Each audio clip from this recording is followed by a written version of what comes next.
प्रिय विद्यार्थियों, नमस्कार। Jyotiba Phule group of education में आप सभी का स्वागत है। मैं नरेश कुमार शर्मा कई दिनों से आपको ऑनलाइन कक्षाएं उपलब्ध करा रहा हूँ।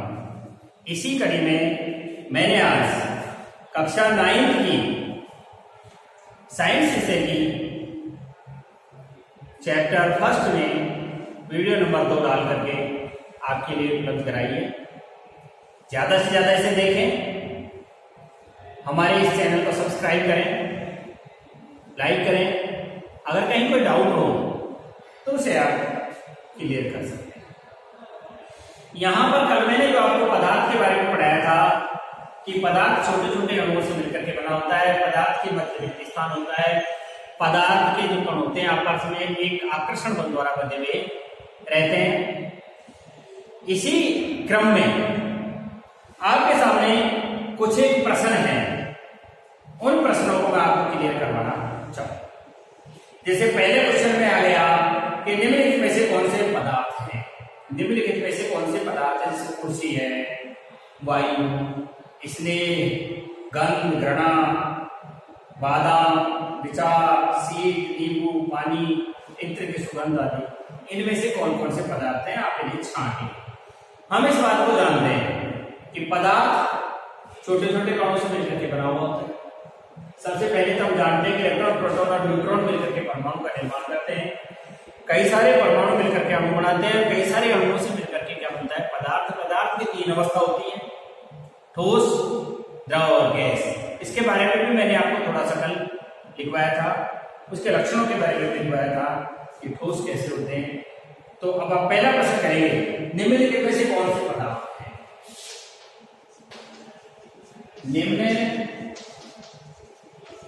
निम्नलिखित में से कौन से पदार्थ हैं? और आपको लिखा हुआ है प्रश्न में कि कुर्सी, वायु, स्नेह, गंध। कुर्सी, वायु, स्नेह, गंध। कुर्सी, वायु, स्नेह, गंध, घृणा, बादाम, विचार। घृणा, बादाम, विचार। आगे लिखा हुआ है शीत, नींबू, पानी, इत्र की सुगंध। शीत, नींबू, पानी,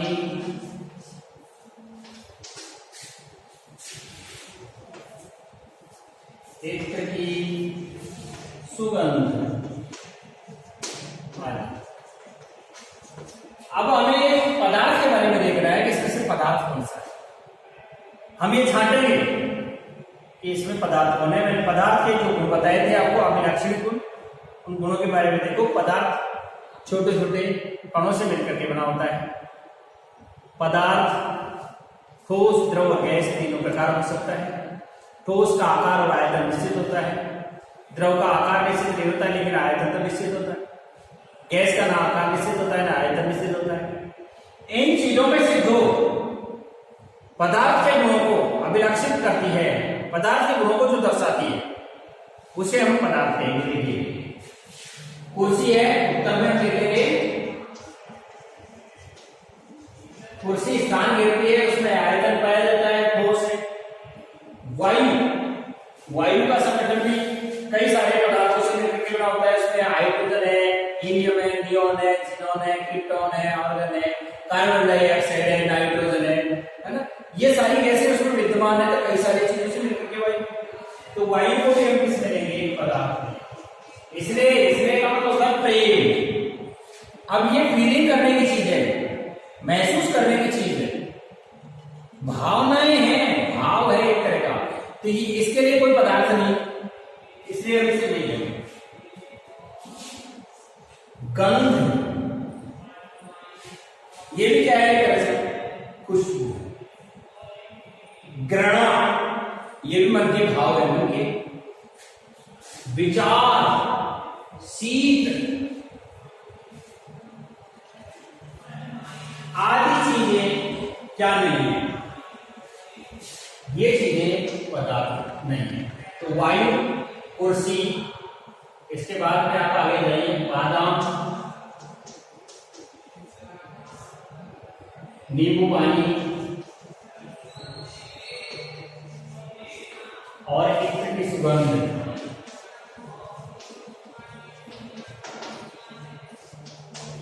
कुर्सी, वायु, बादाम, नींबू पानी, इत्र की सुगंध, ये सारी चीजें क्या हैं? ये सारी की सारी चीजें पदार्थ हैं।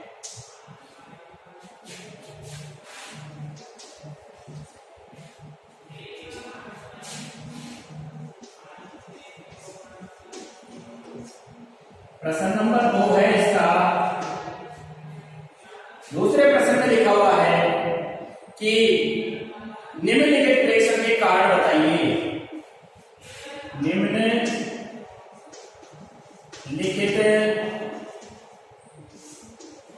प्रेषण के कारण बताओ। पहला है, इसमें लिखा हुआ है कि गर्म खाने की गंध कई मीटर दूर से, गरम खाने की गंध कई मीटर दूर से ही आपके पास पहुंच जाती है, लेकिन ठंडे खाने की महक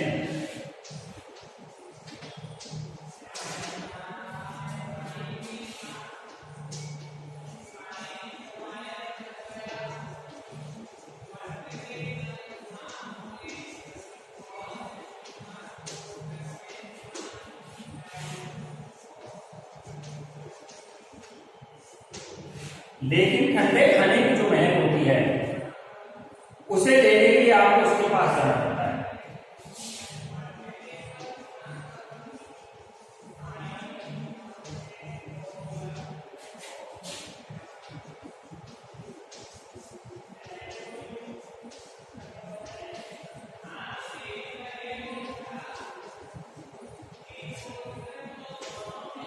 आपने देखा होगा जब हमारे मोहल्ले में या आसपास कहीं भी कोई भी प्रोग्राम होता है, कार्यक्रम, और वहां 2 दिन पहले से ही मिठाइयाँ आदि बनने लग जाती है, चारों तरफ मोहल्ले में उन्हीं मिठाइयों की खुशबू आने लग जाती है। जबकि हम उसके घर गए नहीं, वहीं से पहचान लेते हैं, हम हमारे घर में बैठे हुए पहचान लेते हैं कि अब किस चीज की खुशबू आ रही है, यानी कौन सी चीज बनाई जा रही है, हमें अनुभव। इसका तात्पर्य होता है कि पदार्थ के जो कण होते हैं वो निरंतर गतिशील। हमने कल भी पढ़ा था कि पदार्थ के कण निरंतर गतिशील होते हैं, और ये भी पढ़ा था हमने कि जो पदार्थ तापमान बढ़ा देते हैं तो पदार्थ के कणों की गतिशीलता क्या हो जाती है, बढ़ जाती है। एक और बात मैंने आपको बताया कि विसरण क्रिया, विसरण एक ऐसी क्रिया है जैसे मान लीजिए कमरे में विद्यार्थी बैठे हुए हैं, मैंने यहाँ पर इस ब्लैक बोर्ड के पास में इत्र की शीशी को खोल दिया, कुछ ही देर में यहाँ से इत्र के कण गति करते हुए कोने में वहां तक पहुंच जाएंगे, वहां बैठे हुए विद्यार्थी को खुशबू आ जाएगी। तो इसका तात्पर्य क्या हुआ, गैस यहाँ से अधिक सांद्रता की, यहाँ से कम सांद्रता की गति करती, इस क्रिया को हम मिश्रण कहते हैं। इसी प्रकार जो गरम गरम खाना है वैसे गंध या महक विसरण की क्रिया के द्वारा क्या होती है, माध्यम के कणों से लेकर के हमारे तक पहुंच जाती है। फलस्वरूप हमें क्या होता है, गर्म खाने के उच्च तापमान के कारण कणों में गतिशीलता बढ़ने के कारण हमें शीघ्रता से गंध का अनुभव हो जाता है। ठंडे खाने की गंध को सूंघने के लिए हमें उसके बिल्कुल क्या जाना पड़ता है, नजदीक जाना पड़ता है। क्यों? क्योंकि वहां मिश्रण क्रिया की गति कैसी हो गई है, कम हो गई है, तापमान कम हो गया है तो गति कम। इसीलिए गर्मा गर्म जो खाना होता है इसकी गंध के साथ कई मीटर दूर बैठे पता चल जाता है, लेकिन ठंडे खाने की मैगी लेने के लिए हमको उसके पास जाना पड़ता है। तो आप इसी प्रश्न को नोट कर लेंगे। देखो, पदार्थ के कारण निरंतर गतिशील होते हैं।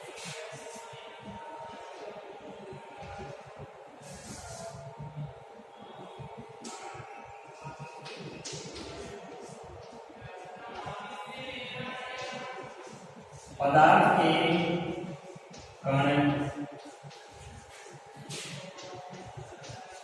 निरंतर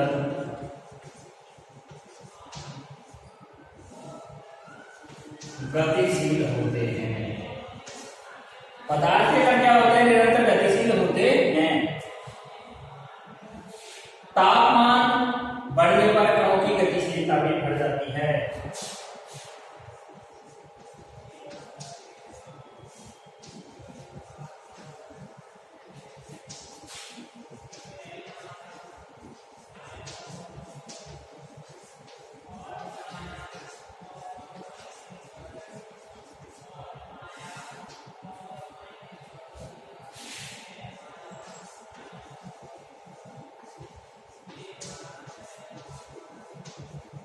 तापमान बढ़ गया, कणों की गतिशीलता बढ़ गई, फलस्वरूप क्या हुआ?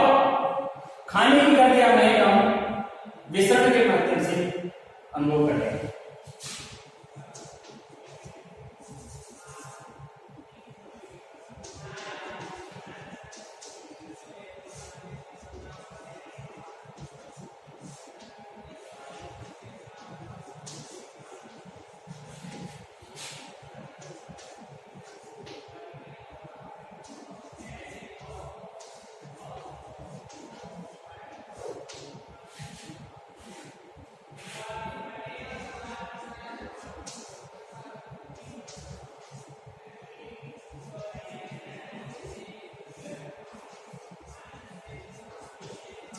विसरण के माध्यम से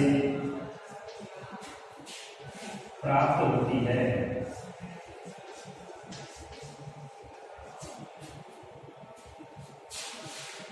ठंडे खाने में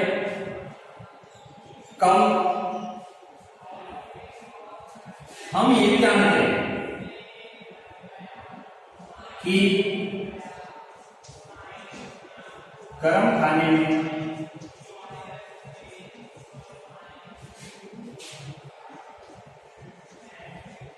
गंध का विसरण अधिक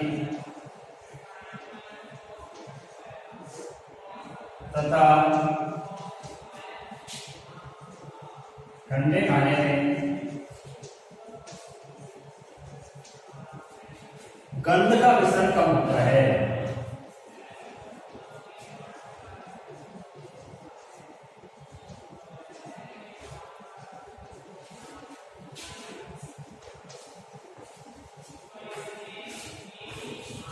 गर्म खाने में अधिक होगा विसरण, ठंडे खाने में कम होगा। इसलिए क्या होता है? गर्मा गर्म खाने की गंध हमें कई मीटर दूर से ही, मैं सबको रिपीट कर दो कि गर्मा गर्म खाने की गंध कई मीटर दूर से ही हमारे पास पहुंच जाती है, लेकिन ठंडे खाने की मैगी लेने के लिए हमें उसके पास जाना पड़ता है। इस लाइन को यहां जोड़ दीजिए और आपका प्रश्न बनता है। अब आपने लिख लिया होगा या तो लिखा नहीं है तो आप इसका स्क्रीनशॉट ले लें ताकि आगे पढ़ाया जा सके।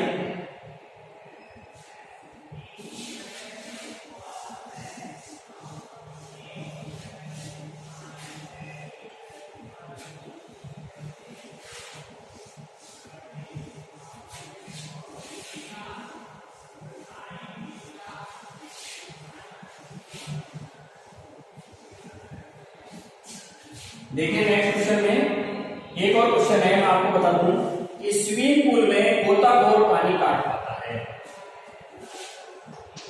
ये भी कल मैंने बताया था आपको। स्विमिंग पूल में गोताखोर पानी काट पाता है। स्विमिंग पूल में गोताखोर पानी को काट देता है। इससे पदार्थ का कौन सा गुण प्रेक्षित होता है? इससे पदार्थ का कौन सा गुण प्रेक्षित होता है? देखो मैंने कल भी आपको बताया था कि पदार्थ छोटे छोटे कणों से मिलकर के बना होता है और पदार्थ के ये कण एक दूसरे को आकर्षण बल के द्वारा बांध करके रखते हैं। पदार्थ की 3 अवस्थाएं होती हैं, ठोस, द्रव और गैस। ठोस में पदार्थ के कण बहुत अधिक पास होते हैं, उनके मध्य रिक्त स्थान कम पाया जाता है। द्रव में ठोस से थोड़े पदार्थ के कण दूर होते हैं, जबकि गैस में ठोस और द्रव की अपेक्षा अधिक दूर होते हैं। द्रव में ठोस की अपेक्षा पदार्थ के कणों का दूर होने का कारण ही कि गोताखोर के द्वारा पानी को क्या कर दिया जाता है? काट दिया जाता है। तो आप लिखेंगे स्विमिंग पूल में गोताखोर पानी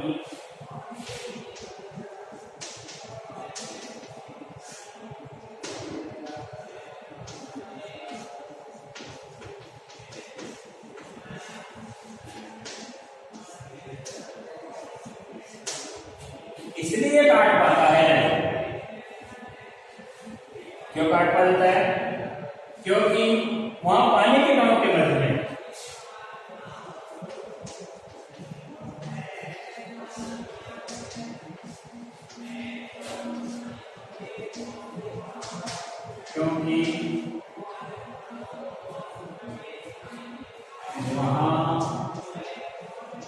पानी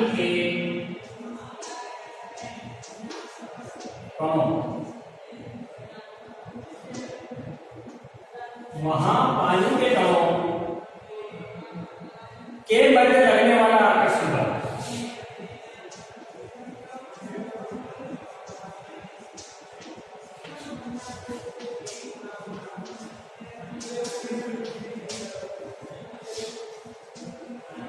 गोताखोर के द्वारा लगाए जाने वाले बल से, गोताखोर के हाथों के द्वारा लगाए जाने वाले बल से कम होता है।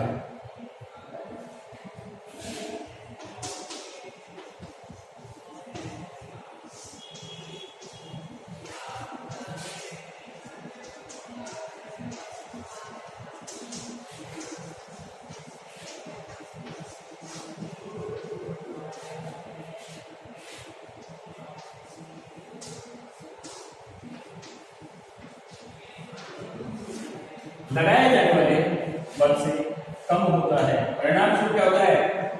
पानी आसानी से अलग हो जाता है। इसलिए पानी आसानी से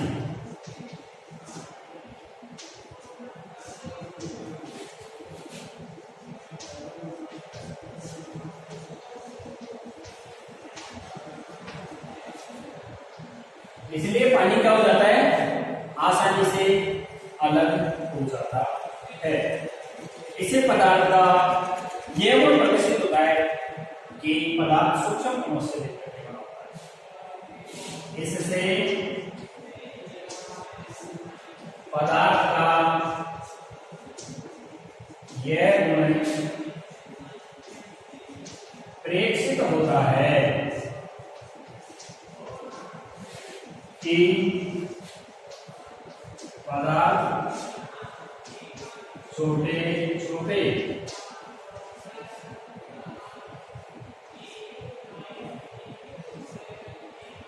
सूक्ष्म कणों से मिलकर के बना होता है।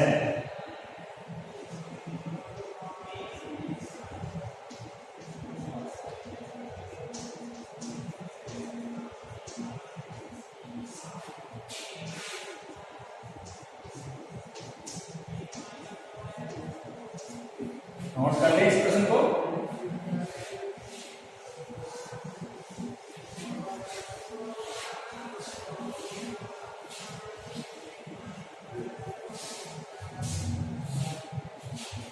प्रश्न को एक बार मैं फिर दोहराऊंगा।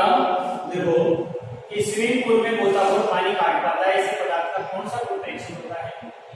उत्तर हो गया स्विमिंग पूल में गोताखोर पानी इसलिए काट पाता है क्योंकि वहां पानी के कणों के मध्य में लगने वाला जो आकर्षण बल है वह गोताखोर के द्वारा लगाए जाने वाले बल से कम होता है। परिणाम स्वरूप पानी आसानी से अलग हो जाता है। इससे ये चीज प्रदर्शित होती है हमारे सामने कि पदार्थ छोटे छोटे सूक्ष्मतम कणों से मिलकर के बना हुआ होता है। सूक्ष्म में छोटा भी लिख सकते हैं और बड़ा भी लिख सकते हैं। ठीक है, अब नेक्स्ट क्वेश्चन आ जाएगा कि पदार्थ के कणों की क्या विशेषता होती है। आप इसे या तो आपने लिख लिया होगा, नहीं लिखा है तो आप इसका स्क्रीनशॉट लेने हैं, लिख लिया।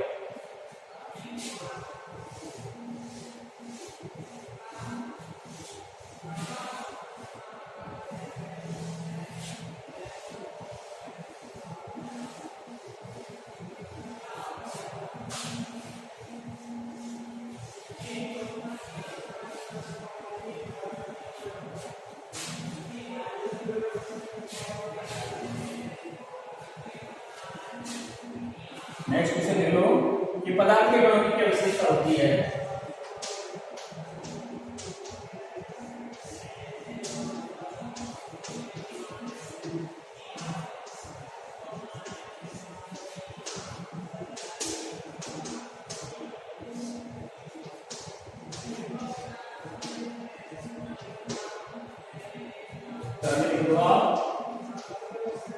जो अपन कल से पढ़ रहे हैं, पदार्थ के कण छोटे छोटे कणों से मिलकर बना होता है, उनके बीच में रिक्त स्थान पाया जाता है, कण निरंतर गतिशील होते हैं। पदार्थ छोटे छोटे कणों से मिलकर बना होता है। पदार्थ के इन कणों के मध्य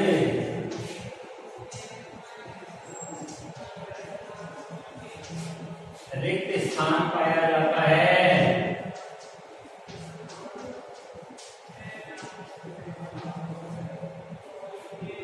पदार्थ के कण आकर्षण बल द्वारा एक दूसरे को पकड़े रहते हैं।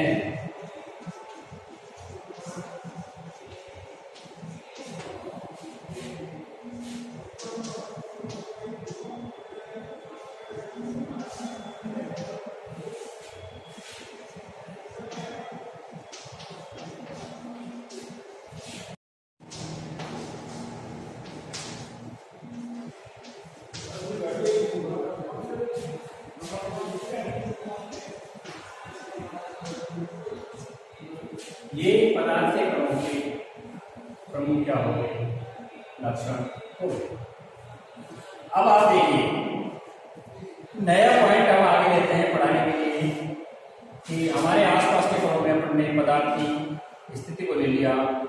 यहां मैं अब आपको कुछ एक परिभाषाएं लिखवाना चाहता हूं,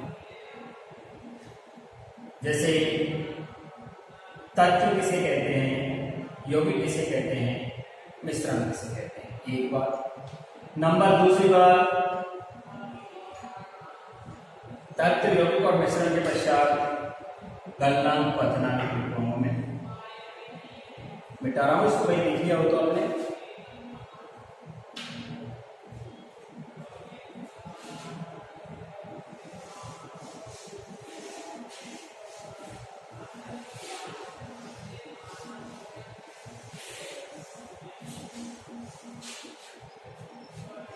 देखो भाई पहला पॉइंट एक कहा है हमारा, जैसे मान लीजिए हम तत्व के बारे में जाने, क्योंकि इस पूरी विज्ञान के अंदर हम तत्व देखते हैं कि ये तत्व है, ये तत्व है, ये पदार्थ है, ये यौगिक है, ये मिश्रण है। तत्व किसे कहते हैं? तत्व से तात्पर्य है कि जिसमें एक ही प्रकार के परमाणु पाए जाते हैं, या जो एक ही प्रकार के परमाणुओं से मिलकर के बना हुआ होता है, उसे हम तत्व कहते हैं। जिसमें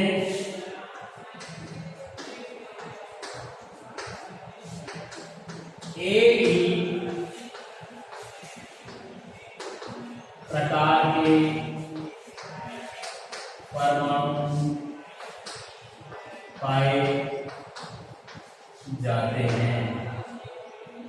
जिसमें एक ही प्रकार के परमाणु पाए जाते हैं या जो एक ही प्रकार के परमाणु से मिलकर के बना होता है, ब्रैकेट में देता हूं, जो एक ही प्रकार के परमाणुओं से मिलकर बना हो क्या कहलाता है? तत्व कहलाता है। एग्जाम्पल ले लो भाई, जैसे H2, इसमें केवल हाइड्रोजन के ही हाइड्रोजन के परमाणु पाए जाएंगे, चाहे 2 या और आगे 2, 4, 8, 16, 32, 64, 128 कितने भी कर लो इसके, लेकिन इसमें केवल हाइड्रोजन के ही परमाणु पाए जाएंगे, अन्य किसी प्रकार के दूसरे तत्व के परमाणु इसमें नहीं। तो इस तरह के तत्व कहलाते हैं। जैसे हाइड्रोजन है, नाइट्रोजन है, ऑक्सीजन है, हीलियम है, सोडियम है, मैग्नीशियम है, पोटेशियम है आदि। ये सब आपके सामने क्या नजर आ रहे हैं? ये सब तत्व है। और भी बहुत सारे मैं लिख दूं, है ना। हमारे एनपी मोजले के द्वारा जो एक सारणी बनाई गई थी, क्लासिफिकेशन करके तत्वों का वर्गीकरण करके एक सारणी बनाई गई थी, उसमें लगभग 118 तत्व हैं। उन 118 तत्वों में लगभग 80 धातुएं हैं, बाकी अधातु होगा तो सही। तो तत्व से तात्पर्य आप जान गए होंगे कि जिसमें एक ही प्रकार के परमाणु पाए जाते हैं, जो एक ही प्रकार के परमाणु से मिलकर के बना हो, क्या कहलाता है? तत्व कहलाता है। नंबर दूसरा आ गया है यौगिक। यौगिक किसे कहते हैं?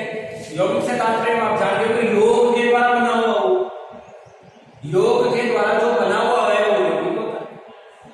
योग मानी जुड़कर, योग मानी जुड़कर, जिसमें 2 या 2 से अधिक प्रकार के तत्व निश्चित अनुपात में हैं, जिसमें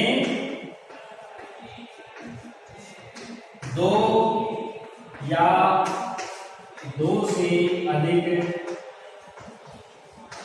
तत्व एक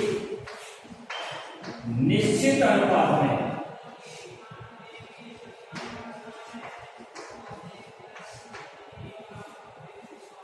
के अनुसार मिले हुए हों,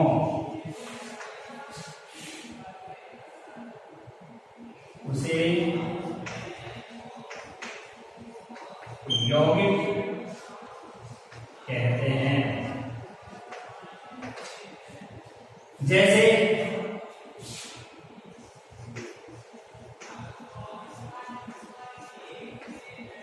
H2O, हाइड्रोजन का अनुपात 2, ऑक्सीजन का अनुपात 1, 2:1 में H2O। हाइड्रोजन और ऑक्सीजन अलग अलग प्रकार के दो परमाणु इसमें जुड़े, लेकिन जुड़े हुए हैं 2:1 के अनुपात। अगर हम इसकी यहां से क्या बढ़ाते चले जाएंगे 2H2O, तो हाइड्रोजन 4 हो जाएंगे, ऑक्सीजन 2 हो जाएंगे। अगर हमने यहां कर दिया 3H2O, तो यहां 6 हाइड्रोजन हो जाएंगे, 3 ऑक्सीजन। यानी कहीं कितना ही बड़ा इसका वो बना ले हम जल का, उसमें 2:1 की भूमिका ऑक्सीजन और हाइड्रोजन की। इसमें अलग अलग प्रकार के क्या मिले हुए, 2 तत्व मिले हुए हैं, लेकिन किसमें मिले हुए? निश्चित अनुपात में मिले हुए हैं। इस तरह के बनने वाले को हम क्या कहते हैं? यौगिक कहते हैं। एग्जाम्पल के तौर पर जैसे जल,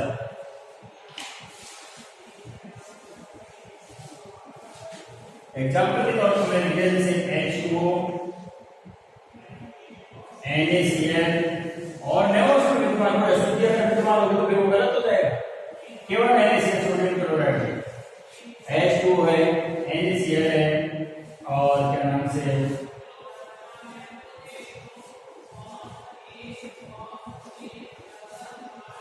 चीनी है, चीनी, नमक, जल, ये सब क्या है? यौगिक है। ये सब क्या है? यौगिक। इनमें क्या हो रहा है कि आपस में जो तत्व मिले हुए हैं वो एक निश्चित अनुपात योग कर रहे हैं। निश्चित अनुपात में मिलकर के यौगिक का निर्माण होता है। इसे हम क्या कहते हैं? इसे हम यौगिक के नाम से जानते हैं। तत्व और यौगिक दो की बात आपके सामने आ गई होगी। अब नंबर तीसरा रहा आपका मिश्रण।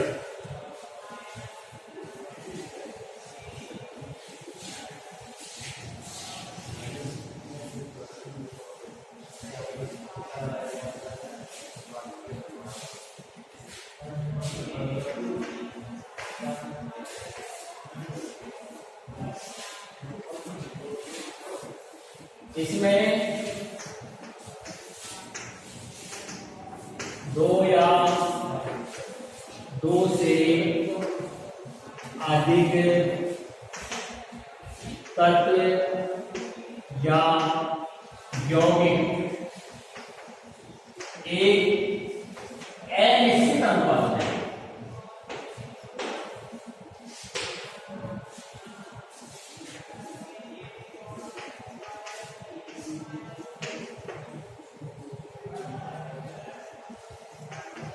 मिलते हैं,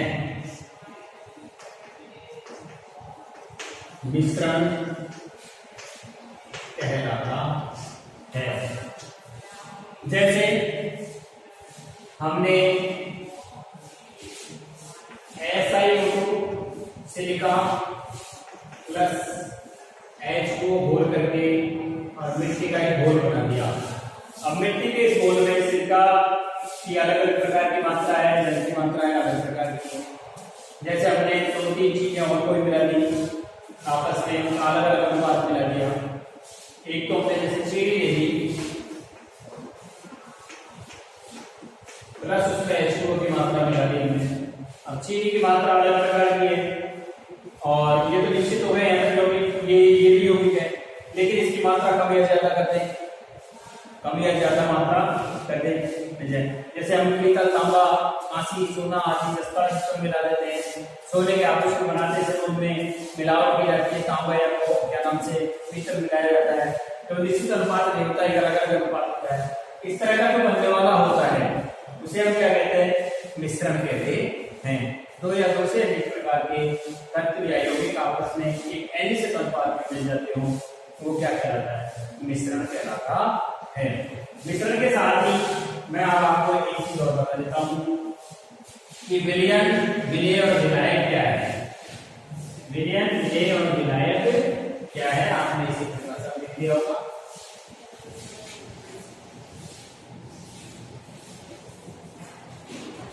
जैसे देखिए तीन शब्द आ रहे हैं, विलयन,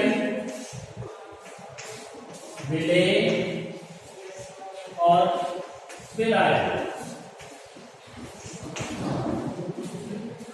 सबसे पहले अपन विलायक शब्द की परिभाषा लेते हैं। विलायक अर्थात जो अपने आप में किसी अन्य को घोलने की क्षमता रखता हो, विलायक कहलाते हैं। जो घोलने की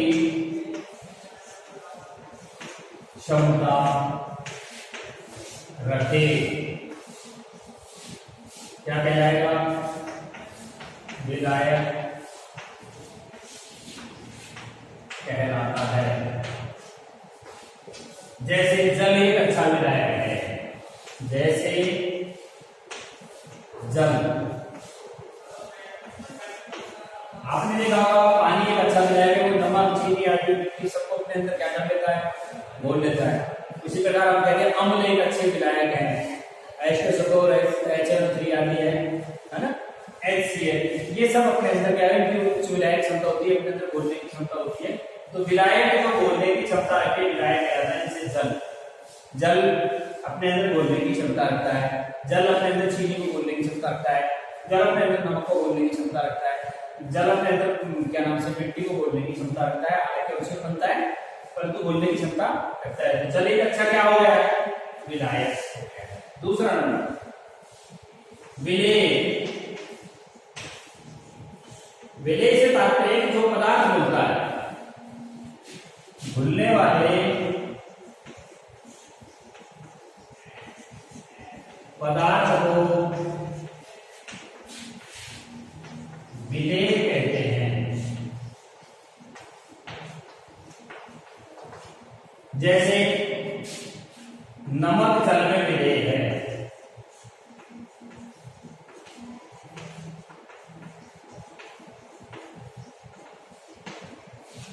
नमक जल में विलेय माने घुल जाता है।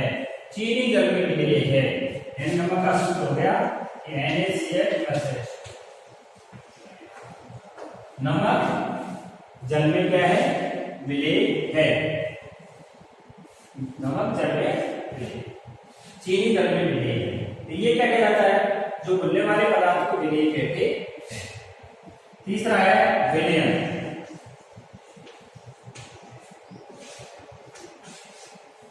कि घुलने के बाद बनने वाले घोल को विलयन कहते हैं।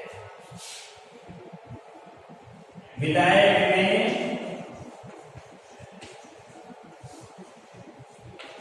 में विलेय के घुलने के बाद बने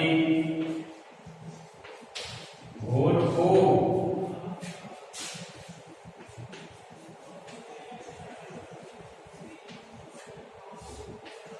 विलयन कहते हैं।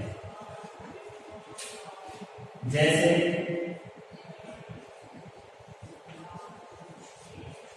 नींबू पानी विलयन,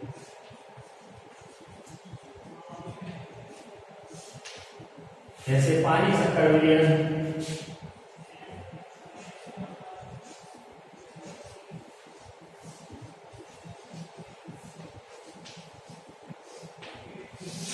अब आप विलयन और विलायक के बारे में जान रहे होंगे।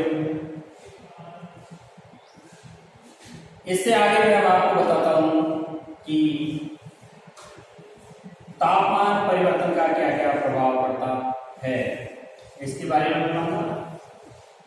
और आपको हमारे घरों में जो CNG LPG आदि का उपयोग किया जाता है, इसके बारे में बताऊंगा। आप इस बात को जान गए होंगे कि ठोस पदार्थ, द्रव पदार्थ और गैस पदार्थ में क्या क्या अंतर होता है, इनकी विभिन्न अवस्थाएं क्या क्या होती हैं, इसके बारे में भी मैंने आपको कल भी बताया था। देखिए, जैसे क्या नाम से कुछ एक बारे में मैं आपको बता देता हूँ, आपको एक बार रिपीट करके, कि हमने पदार्थ की विभिन्न अवस्थाओं के गुणों के बारे में बताया। पहला आपको बताया कि अणु की स्थिति ठोस में बहुत पास पास होती है और द्रव में अणु बहुत पास पास ही नहीं होते हैं बजाय ठोस से, और गैसों में तो बहुत दूर दूर होते हैं। अगर अणुओं का स्थान के आधार पर देखें तो ठोस में अणुओं का स्थान निश्चित होता है, जबकि द्रव के अंदर अणुओं का स्थान निश्चित नहीं होता। गैस के अंदर अणुओं का स्थान बिल्कुल निश्चित नहीं होता है। अगर हम देखें तो ठोस के अंदर अणुओं की जो गतिज ऊर्जा है वो बहुत न्यूनतम होती है, जबकि द्रव के अंदर कुछ अधिक होती है, गैस में सर्वाधिक होती है। अगर हम देखें ठोस के अणुओं का आकार है जो निश्चित है, द्रव का अनिश्चित होता है, पात्र के अनुसार बन जाता है, जबकि गैस में तो बिल्कुल ही अनिश्चितता पाई जाती है। जिस पात्र में उसको रख दोगे ना, उसी का आकार ग्रहण कर लेती है, इसलिए उसके आकार को, आयतन को दोनों का अनिश्चित बताया है। द्रव का निश्चित आयतन होता है, ठोस का आयतन और आकार दोनों ही निश्चित होते हैं, जबकि गैस में दोनों ही आकार और आयतन दोनों ही अनिश्चित होते हैं। हम ये जानते हैं कि हमेशा ठोस बहते नहीं है, द्रव ऊपर से नीचे की तरफ बहते हैं, अर्थात उनमें शांता का गुण पाया जाता है, और गैस सभी दिशाओं में घूमती है। घनत्व को देखा जाए तो ठोस का घनत्व सबसे ज्यादा होता है, द्रव का उससे कम, गैस का सबसे कम घनत्व पाया जाता है। ऊष्मा के प्रसार को हम देखें तो ठोस में कम होता है, द्रव में उससे कुछ अधिक होता है, लेकिन गैसों में बहुत अधिक होता है।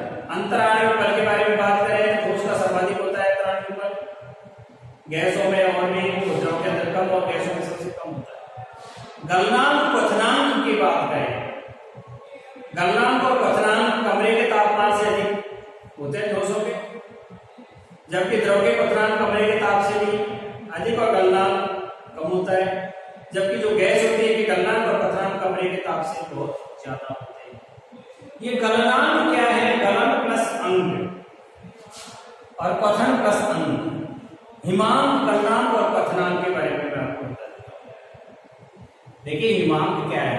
हिम अंक कहने का तात्पर्य है कि बर्फ में बदल जाना हिमांक कहलाता है।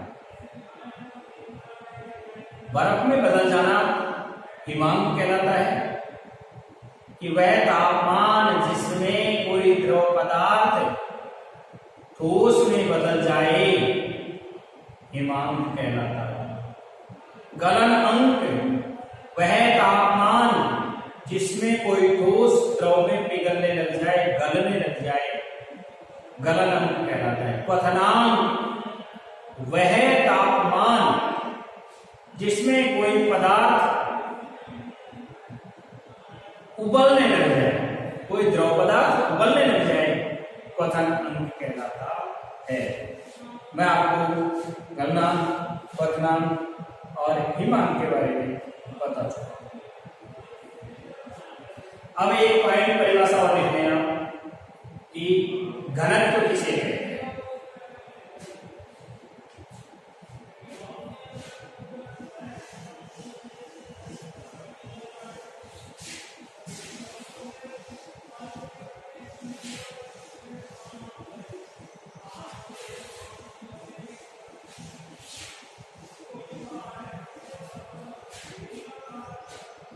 देखो घनत्व किसी तत्व के घनत्व किसे कहते हैं?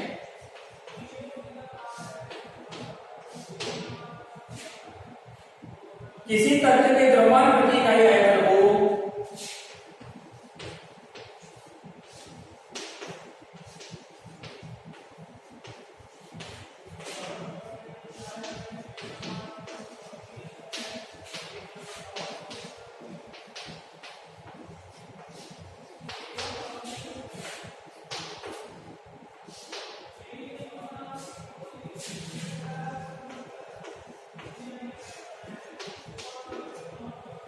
घनत्व कहते हैं, अर्थात घनत्व बराबर द्रव्यमान बटे आयतन।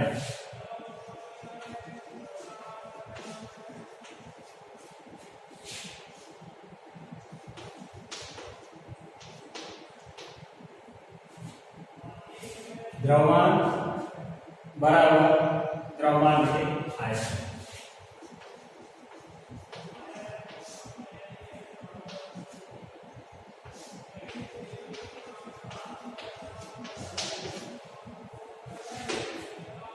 यहां हम लिख लेंगे कि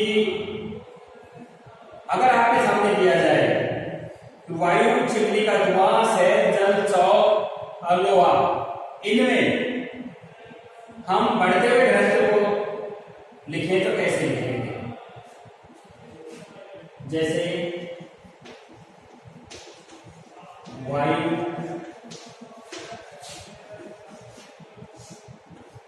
चिमनी का धुआं,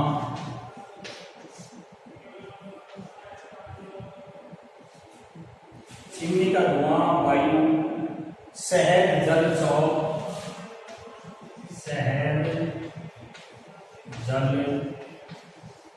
चौक, शहद, जल, चौक और अंत में लोहा।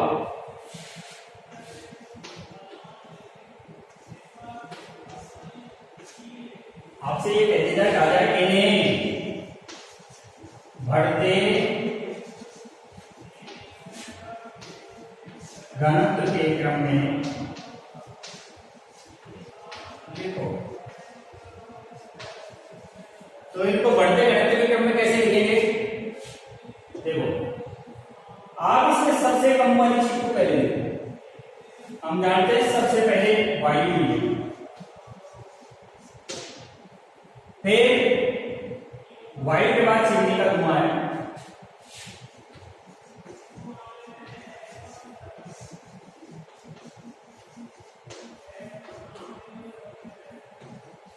चिमनी के धुएं के बाद में देखो जल शहद है, तो मैं जानता हूं जल है फिर शहद है। पहले क्या आएगा,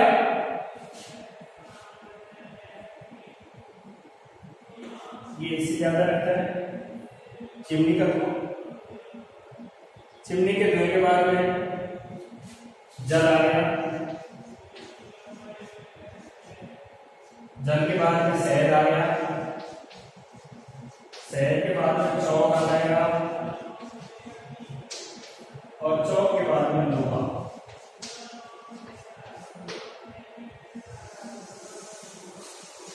ये बढ़ता हुआ घनत्व क्रम है। आज मैं आपको